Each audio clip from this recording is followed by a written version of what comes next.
Hay una carta escrita a mano, con tinta azul sobre papel arrugado por la humedad. Está fechada el 29 de abril de 1982. Está dirigida a un grupo de niños de 7 años que esperaban a su maestro. El maestro nunca volvió, pero la carta sí. Y cuando llegó a esa escuelita de Gregorio de la Ferrere, en el partido de La Matanza, provincia de Buenos Aires, los chicos que la escucharon leer tenían la edad perfecta para no entender del todo lo que estaba pasando y sin embargo llorar. Porque los chicos siempre saben cuando algo es importante, siempre saben cuando algo es definitivo. Esta es la historia del único maestro que murió en la Guerra de Malvinas. Esta es la historia de Julio Rubén Cao. Empecemos por el principio de verdad. Ramos Mejía, Buenos Aires, 18 de enero de 1961. En el seno de una familia sencilla y trabajadora nace el segundo hijo de Julio Cao y Delmira Esther Azenclever. Le ponen Julio como al padre, Julio Rubén. La Argentina de esos años era otra Argentina, obviamente sin internet, sin celulares, sin la velocidad vertiginosa del mundo de hoy. Era una Argentina de barrios, de plazas con pibes jugando a la pelota hasta que anochecía, de madres llamando desde la ventana, de cuadernos Rivadavia y cartucheras de cuero. Era una Argentina donde un chico podía tener un sueño y creer de verdad que ese sueño era posible. Y así lo vivía Julio Rubén, desde que tenía memoria. Tenía 8 años cuando lo escribió en su cuaderno de clases. No se lo contó a nadie, no lo dijo en voz alta para que lo aplaudieran. Fue en tercer grado B, con esa letra grande e irregular que tienen los chicos cuando todavía están aprendiendo a apretar el lápiz. Escribió: enseñar es lo más hermoso. Ser maestro, estar con los chicos, enseñar a leer y a escribir. 8 años, tercer grado, y ya lo sabía. Hay personas que pasan toda su vida buscando una vocación. Hay personas que se jubilan sin haberla encontrado. Julio Rubén Cao la tenía grabada en el alma desde antes de entender siquiera lo que era una vocación. Creció en ese barrio, en esa familia, con esos valores. Su madre, Delmira, recuerda que desde chico Julio era una persona comprometida con los demás, muy católico, con una fe que no era de escaparate, sino de las que se notan en los gestos cotidianos, en la manera de tratar a la gente, en la disposición permanente a ayudar. Terminó la secundaria en el Colegio Normal Dr. Mariano Echegaray de Ciudad Evita, con orientación en bachillerato docente. Salió con el título de maestro de primaria en la mano y con una convicción que no necesitaba palabras. Iba a dedicar su vida a los chicos. Amaba la literatura, incluso hizo un profesorado de eso, según cuentan quienes lo conocieron, porque amaba a Serrat, a Joan Manuel Serrat, el poeta de Barcelona que ponía música a Machado y a Hernández, ese que cantaba que caminantes son tus huellas, el camino y nada más. Julio Cao era un hombre de palabras bien usadas, de palabras que construían. Admiraba a Gandhi, un maestro pacifista que cambió la historia sin disparar un solo tiro. Eso era Julio Rubén Cao. En 1981 la vida de Julio tomó 2 rumbos al mismo tiempo. Por un lado, el servicio militar obligatorio. Le tocaba. Era la Argentina de entonces, y los jóvenes de su generación hacían la colimba. A Julio le tocó el Regimiento de Infantería Mecanizado número 3, General Manuel Belgrano, en La Tablada, uno de los regimientos más importantes de la provincia de Buenos Aires. Por otro lado, el amor. Se había enamorado de Clara Barrios, una maestra como él. Era de esas historias de 2 personas que comparten el mismo sueño y se encuentran en el camino. Se casaron, y mientras Julio cumplía con el servicio militar, Clara esperaba. Esperaban juntos el futuro, un futuro que parecía claro y luminoso. Cuando terminó la colimba, Julio volvió a lo suyo. Volvió al guardapolvo blanco, volvió al aula, consiguió trabajo en la escuela número 32 de Gregorio de la Ferrere en La Matanza. Le asignaron el tercer grado D, 30 y pico de chicos de 7, 8 años que iban a tener la suerte de que ese hombre fuera su maestro. Quienes lo conocieron en la escuela dicen que Julio era de esos maestros que uno no olvida. No porque fuera el más estricto ni el más exigente, sino porque era genuino. Llegaba temprano, el guardapolvo siempre almidonado, siempre planchado. Cuando había algo roto en la escuela, él mismo agarraba las herramientas, albañil improvisado para tapar una gotera, carpintero de ocasión para arreglar un banco viejo. No lo mandaban, él lo hacía porque la escuela era suya, porque su familia también eran esos chicos. Y en casa la vida florecía. Clara estaba embarazada, su primer y única hija, la familia que Julio soñaba, ese árbol que él mismo había plantado en la quinta familiar como símbolo de lo que venía. Raíces, crecimiento, futuro. Todo estaba en su lugar. Entonces llegó el 2 de abril de 1982. El gobierno de facto de Leopoldo Fortunato Galtieri ordenó la recuperación de las Islas Malvinas. En pocas horas, la noticia corrió por toda Argentina. Las islas, esas islas del sur frío y ventoso que los argentinos aprendían a amar en los mapas de la escuela primaria, habían vuelto a ser argentinas. La reacción popular fue masiva, las plazas se llenaron, hubo fervor, emoción, orgullo. Una dictadura que agonizaba encontraba en esa decisión un respiro político. Pero detrás de la maniobra del régimen había algo que no se puede manipular completamente: la convicción genuina, profunda y legítima de miles de argentinos de que esas islas son argentinas, que siempre lo fueron. Julio Rubén Cao escuchó la noticia y algo se le movió adentro. Hay un momento en la vida de ciertas personas en el que la coherencia les exige algo que va más allá de lo cómodo, más allá de lo conveniente, más allá de lo seguro. Un momento en el que los valores que uno dice tener se convierten en una pregunta incómoda. ¿Los tenés de verdad o solo los tenés cuando no cuestan nada? Para Julio Cao, ese momento llegó en los primeros días de abril de 1982. Él era maestro, cada mañana se paraba frente a sus alumnos y les hablaba de la patria, de los próceres, de San Martín cruzando los Andes,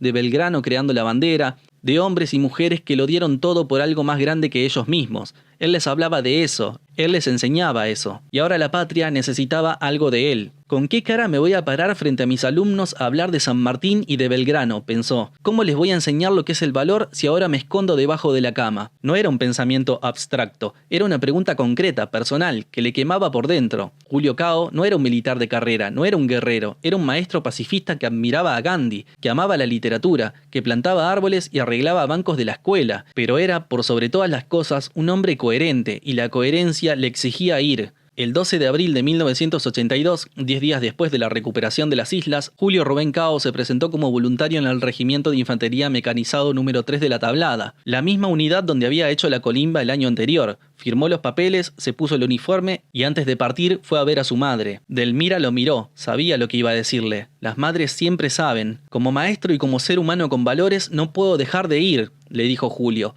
Y después agregó algo que quedó grabado para siempre en la memoria de esa mujer. ¿Cómo me siento después detrás de un escritorio si ahora me escondo debajo de la cama? Y también le dijo esto: voy a ir y voy a volver para contarle a mis alumnos la verdadera historia de Malvinas. Su esposa Clara tenía 6 meses de embarazo. Julio Cao partió hacia el sur. Las islas, para quien nunca las vio, es difícil imaginarlas. Malvinas no es el Caribe, no es una postal de aguas turquesas y arenas blancas. Malvinas es viento, un viento que no para nunca, que entra por los huesos, que convierte el simple acto de estar parado en una batalla contra los elementos. Es lluvia fría, barro, niebla, es un paisaje austero y poderoso que parece diseñado para poner a prueba al ser humano. Los soldados argentinos llegaron a ese lugar con equipamiento insuficiente, muchos sin el entrenamiento adecuado para ese tipo de combate, chicos de 20 años en su mayoría, que semanas antes estaban en sus casas, en sus escuelas, en sus trabajos, y que de repente se encontraron en los confines del mundo con un fusil FAL en la mano, esperando a uno de los ejércitos profesionales más entrenados del mundo. Julio Cao llegó a Puerto Argentino, la capital de las islas, se integró a su unidad y fue exactamente lo mismo que había sido en la escuela de la Ferrere, un apoyo permanente para los que estaban a su lado. Sus compañeros de regimiento lo recuerdan así, siempre con la misma alegría que tenía en el aula, siempre dispuesto a ayudar. En las islas, muchos de los soldados no sabían escribir bien o directamente no sabían leer, y Julio se convirtió en el maestro de la trinchera. Les ayudaba a escribir cartas para sus familias, les leía las que recibían. En medio del frío, del hambre, del miedo, este hombre encontraba la manera de seguir enseñando. La humedad de los pozos de Zorro, el viento que helaba el alma, el hambre que roía por dentro, los bombardeos que sacudían la tierra, Julio Cao lo atravesó todo con una serenidad que asombraba a quienes lo rodeaban. No era indiferencia, era convicción. El 29 de abril de 1982, a 17 días de haber llegado a las islas, Julio se sentó y escribió una carta. La dirigió a la directora de la escuela número 32, con un pedido: que se le hiciera llegar a sus alumnos de tercero D. Empezaba así: queridos alumnos de tercero D, no hemos tenido tiempo para despedirnos y eso me ha tenido preocupado muchas noches aquí en Malvinas, donde me encuentro cumpliendo mi labor de soldado, defender la bandera. Julio sabía.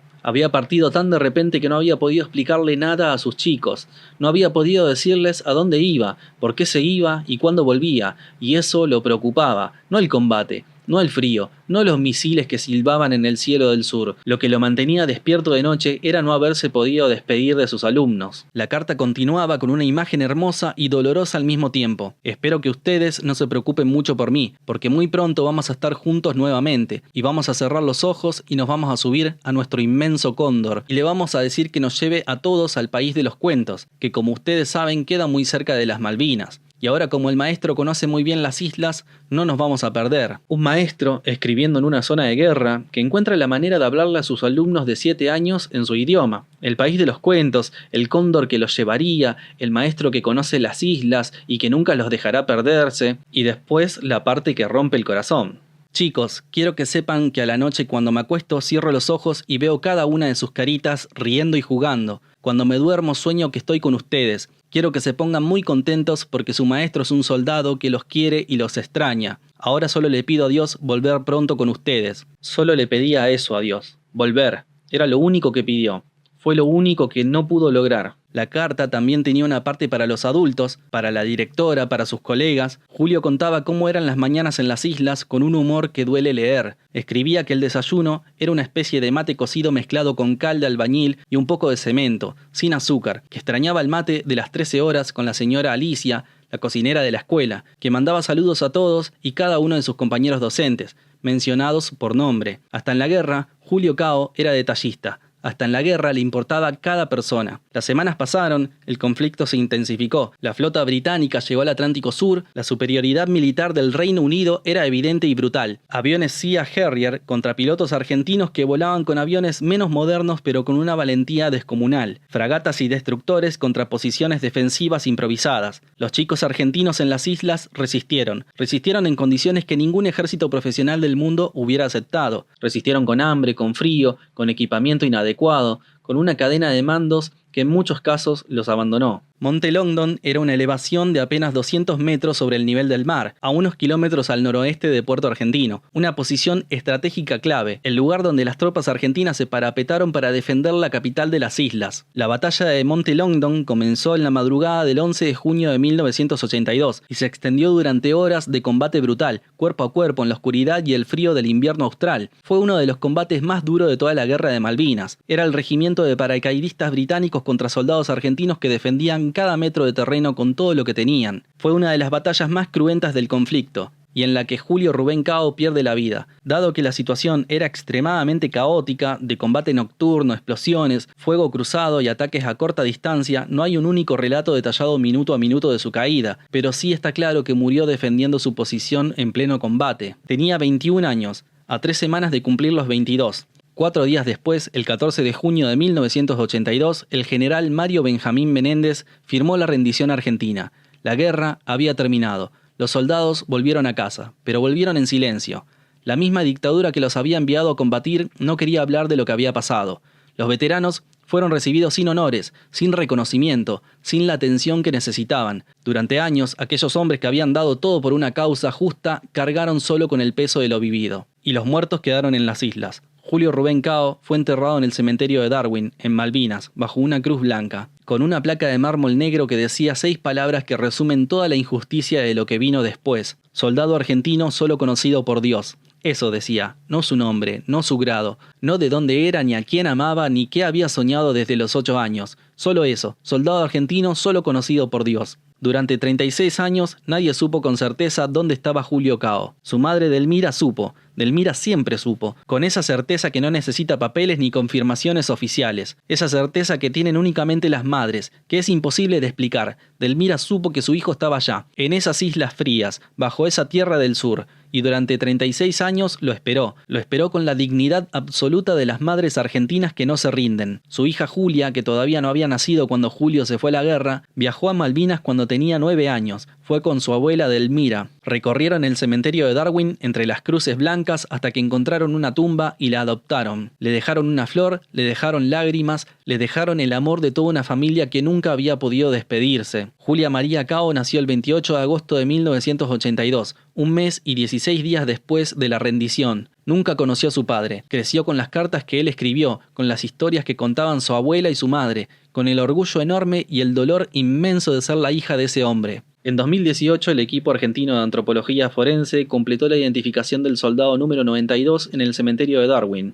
Era Julio Rubén Cao. 36 años después, su madre Delmira, que ya era una anciana, recibió la notificación con los ojos llenos de lágrimas y el corazón partido en 2 mitades iguales. El dolor de la confirmación definitiva y el alivio inmenso de saber su nombre grabado al fin, de saber que ya no era un soldado desconocido, era Julio. Era su Julio. La placa de soldado argentino solo conocido por Dios fue reemplazada por su nombre, Julio Rubén Cao. Hoy la escuela número 32 de Gregorio de la Ferrer lleva su nombre, Soldado Maestro Julio Rubén Cao. Los mismos pasillos donde caminó con el guardapolvo almidonado, los mismos bancos que él mismo reparó, el mismo patio donde seguramente jugó con sus alumnos en los recreos, todo eso lleva su nombre ahora. Y cada mañana cuando los chicos entran a esa escuela, pasan por delante de ese nombre y aprenden, sin que nadie se los explique, que hubo un maestro que creyó en lo que enseñaba con tanta fuerza que fue capaz de morir por ello. Fue declarado héroe nacional, recibió la medalla al muerto en combate, hay libros escritos sobre su vida, documentales, homenajes, su historia se enseña en las escuelas, pero ninguna condecoración, ningún decreto, ningún reconocimiento oficial dice más sobre quién fue Julio Cao que aquella carta escrita a mano con tinta azul sobre papel arrugado por la humedad, fechada el 29 de abril de 1982. La carta donde les decía a sus chicos que los veía en sus sueños, que cerraba los ojos y veía sus caritas, que les prometía subirse a un cóndor y llevarlos al país de los cuentos,